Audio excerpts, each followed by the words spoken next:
Gears 5 is my first step into the Gears universe and it made a huge impression.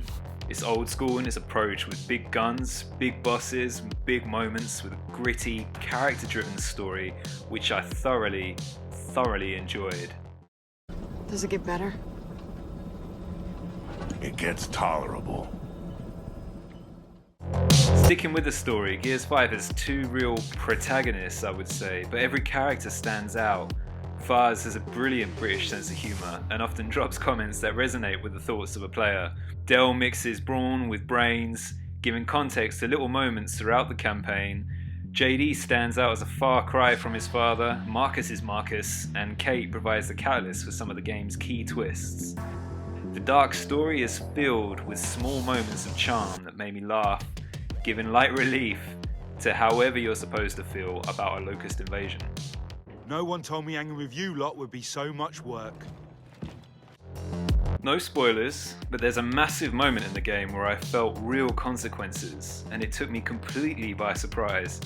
If you're picking up this game on Game Pass and want something to get stuck into, this story is easy to digest and won't disappoint.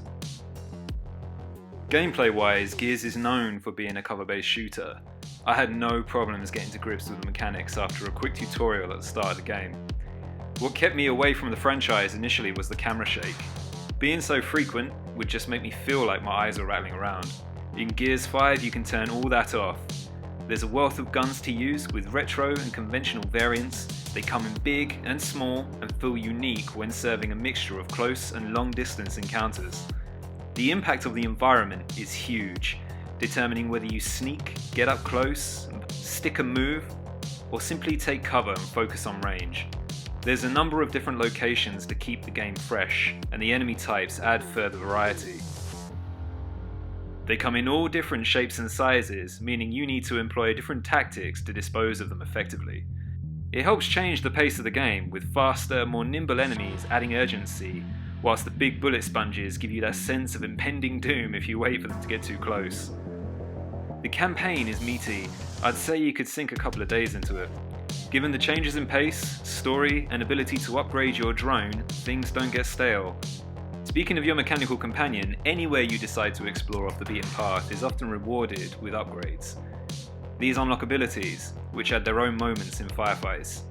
The game looked beautiful on Series S. There was only one small section where I saw some frame drop, but otherwise loading times were really fast and the game was smooth.